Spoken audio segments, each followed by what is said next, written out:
Welcome, Edgars, Nemše. Yeah. Okay, from GenLayer, which is our sponsor for this conference. So thank you very much for sponsoring this event. And it's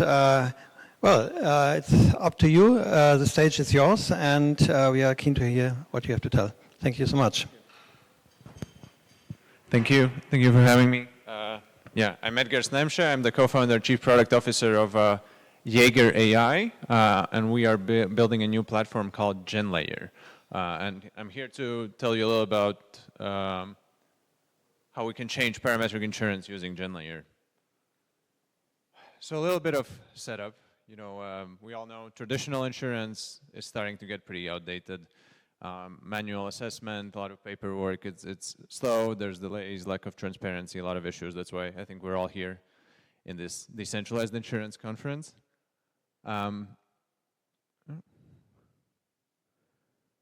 the two current approaches that I'm sure you're all aware of, are either you can, do decentralized insurance, but still with humans in the loop, which is still very slow. Humans are fundamentally slow, they're fundamentally expensive, and you also still deal with a lot of unreliability. It's still humans making the decision. The other option is, parametric insurance, and for this you would use oracles right now, the kind of oracles that are available today. The problem with this is oracles, are great for some types of data, but they're very narrow in the types of data that you can access, typically very kind of simplistic, low-level data feeds, some price feeds, or maybe some simple weather data, but that's about it. So GenLayer, so basically this is about the oracles. So there's only few data sources that are typically high in demand. It's just not economical to set up a whole new oracle for a data point that you only need once, or even something that you need only a few times. And typically they deal with fairly simple events. So what if you could have parametric insurance automatically resolved based on any data source on the web, including natural language articles, complex data sources, one-off events, all kinds of complex situations, basically without having to set up a custom oracle for each type of new event, effectively. So this is something that we can do at GenLayer. So I'm introducing GenLayer, where we have AI-powered intelligent contracts. We call them intelligent contracts as an extension of smart contracts. And these intelligent contracts, they have two superpowers compared to any other traditional smart contract, which is they can natively connect to the internet, access any data source on the open web, and they can execute natural language instructions using large language models. And by combining these two capabilities, you can basically ingest any data source on the web and extract an answer from it, or to any kind of complex query, do data extraction, decision making, those sorts of things. Really, it's like a superset of smart contracts, and they can capture many more types of contracts that so far you always needed humans in the loop in the form of a traditional contract, or at least a DAO kind of setup. So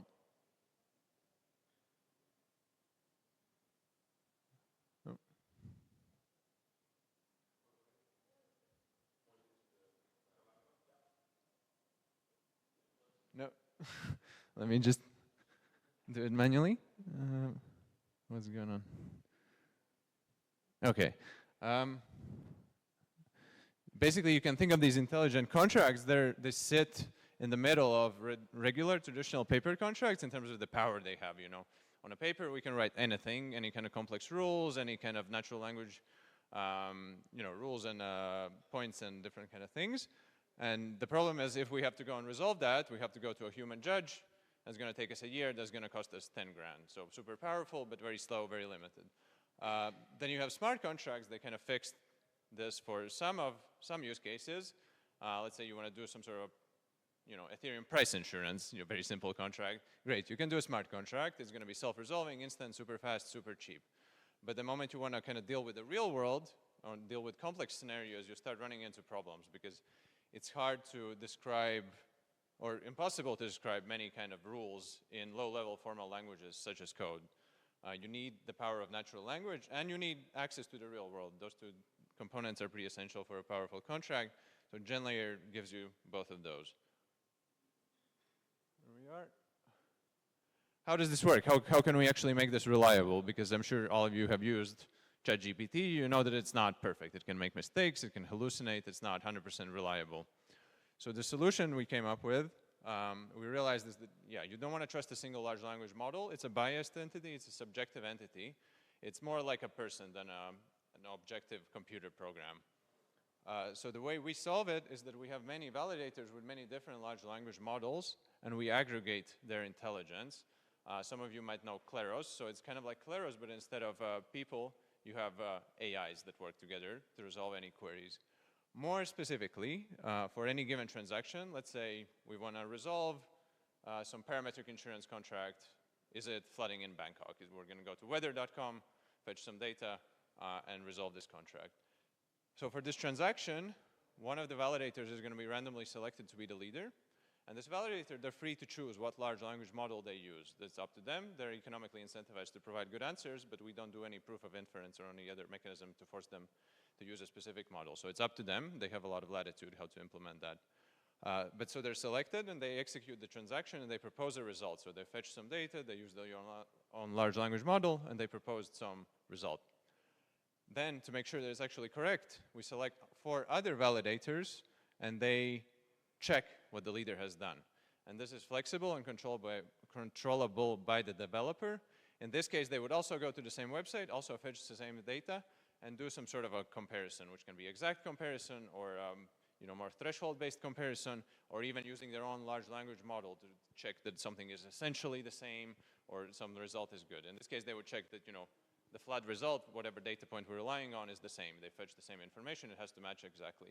If not, we say, no, this is not a good leader. Let's get a different leader. Let's try again. If it's good, it's provisionally accepted, but there's still, this is only 5 validators out of the whole validator set of thousands.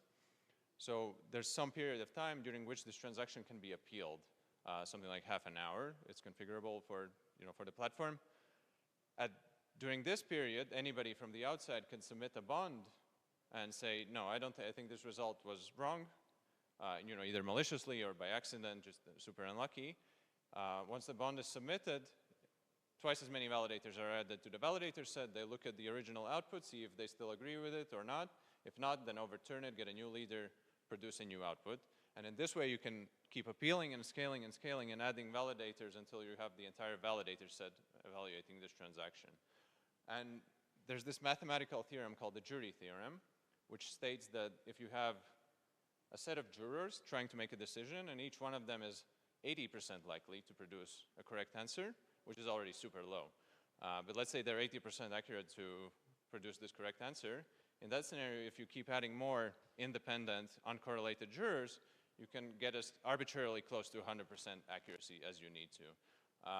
And this kind of applies here. I mean, for these data extraction tasks, even a single large language model is already going to give you 99% accuracy.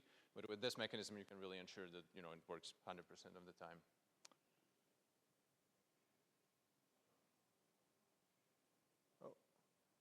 Yeah, a little bit about the architecture. I mean, this is quite a lot of detail, but the core idea is that we are a new blockchain. We call ourselves an overlayer, so we live in the ZK Sync ecosystem on our own rollup. But the point is that we can integrate to any other existing blockchain out there. So wherever your application already exists, you don't need to port it all to GenLayer. You can call GenLayer from Ethereum, from Solana, from wherever, and get a response back about as fast as the resolution happens. So the finality window, as I said, is we'll have to configure it exactly, but let's say half an hour. And then if you have many rounds of appeals, maybe a few hours at most. But the upshot of this, that this kind of resolution is going to cost you $1 and take half an hour instead of multiple days and thousands of dollars, as it is with human-based oracles.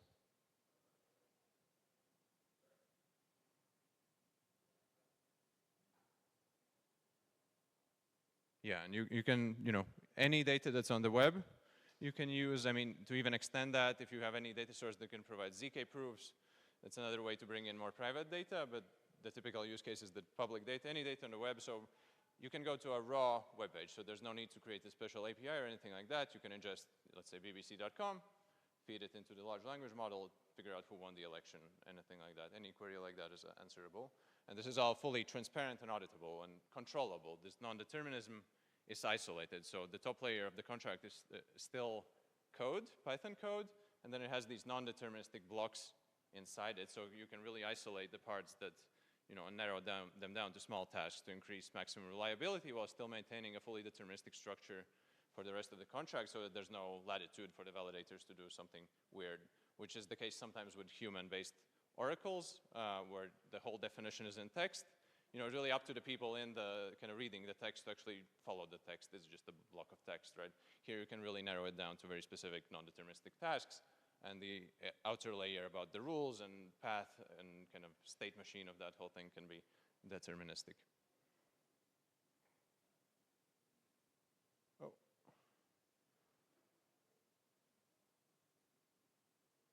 There is. And this model, by the way, also extends beyond just text. So everything I've talked about so far has been text, so ingesting text data on the web. But the advantage of the fact that we're not doing proof of inference and we're not doing any kind of proof system that has to be built around each model is that our validators can use all the latest and greatest models. First of all, open source, closed source, so top level accuracy, which is not possible with other approaches. And beyond that, it extends to multimodality. So right now, I would say it's maybe not reliable enough, but some point after we launch mainnet, we can easily integrate and say, okay, now all validators need to be able to look at image data, not just text data or video or audio. For example, look at satellite imagery and see if a ship is where it needs to be, or if a building has been destroyed, or maybe you want to kind of put a bounty for some drone operator to do a high-res flyover, if you need higher resolution data, and make decisions based on that. And this is all still going to happen in a few hours automatically instead of days or weeks or months even. Yeah, and basically that gives you, much faster claims, much lower costs. You can have much wider range of products. You're not relying on limited oracles. It's a lot more transparent, and yeah, you can extend it to pretty much any application as long as the data is available publicly. Or even with ZK proofs, it doesn't even always have to be public.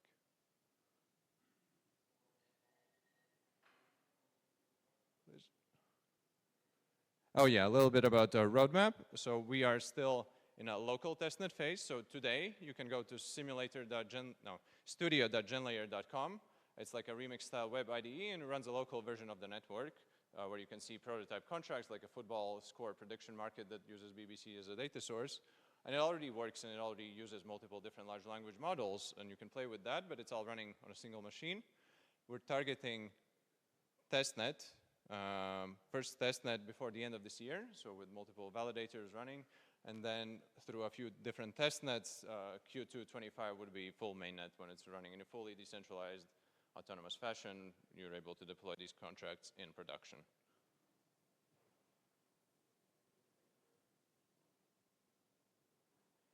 Yeah, that brings me to the end of it. So basically, it's like a universal oracle, or at least the use case for parametric insurance. Any data on the web, you can use it to do insurance about. You would still bring your own, pricing mechanisms, or maybe there's a way to do pricing with LLMs. I haven't explored that so much. The focus of this is specifically on the resolution side of it.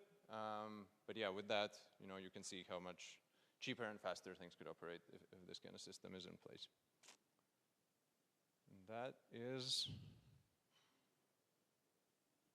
Come on, please. Yeah, that is it. You can email me. You can find us on our Twitter, Telegram, or talk to me after this. I'll connect with you on Telegram. So, thank you. Any questions? I guess, yeah. Okay. Thank you so much. Any questions? These validators you are mentioning, are they humans or is this bots? Bots, AI agents, you could even call them. So each validator knows how to participate in these rules of the game, when they have to be the leader or the validator or do any of that.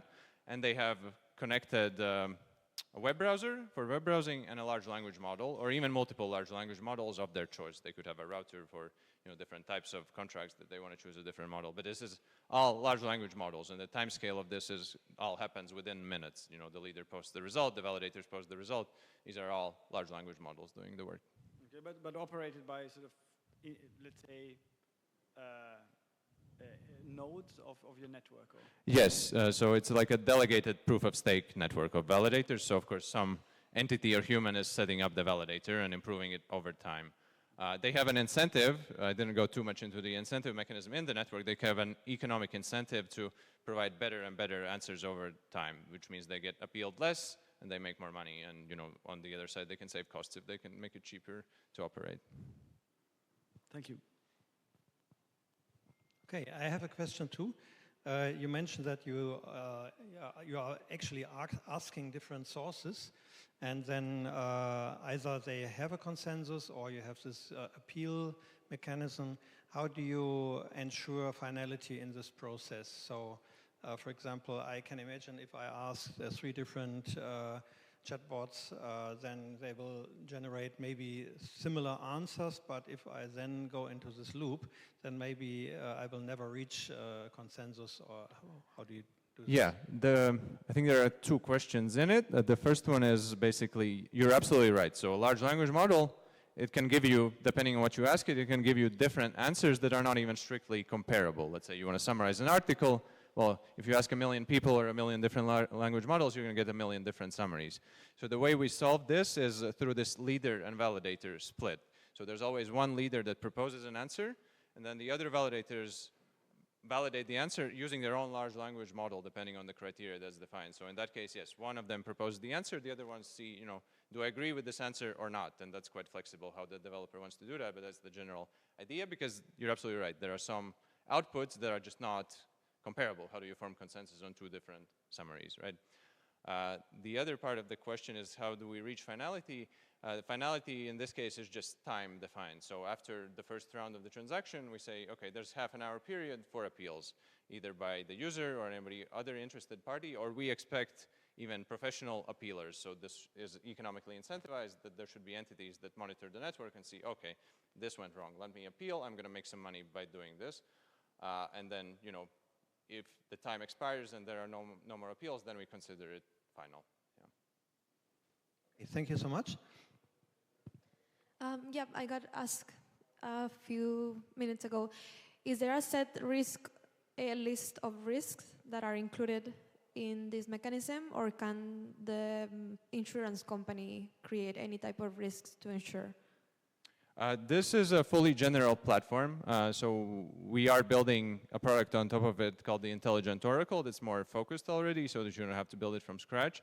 But in the fully general form, yeah, it can be about any topic, and just this Oracle thing is just one use of it. There are other uses such as AI governance and different decision making that goes beyond what I talked about today. But yeah, it's fully general, so any data source that you have, you can ingest, and it's quite flexible. Even if you want to do like aggregation of multiple different sources, you can even have the validators go to different sources and then check if their answers still match. That's a more advanced use case, but yeah, you can go to multiple different, it's fully programmable, anything you want to do. Any more questions? That's not the case. So thank you very much, Edgar. Thank you for having me.